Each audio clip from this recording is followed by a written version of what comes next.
Good morning, beautiful people. This is my morning and evening routine.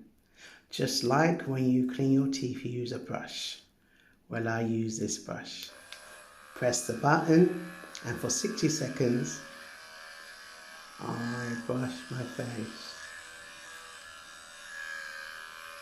What it does, it cleans my face 4 times better than if I was using my hands. Could you imagine clean your teeth with your fingers? What residue would you have there on your teeth? So can you imagine when you use a brush? 1, it feels good, but 2, it does more than what your fingers will do.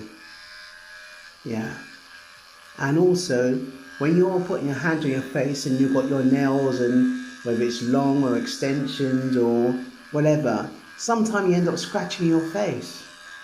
So this brush now keeps your hands away from your face, and when you finish, after the 60 seconds, you take off the brush head.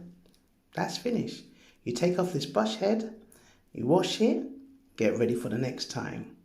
Thank you. Bye for now.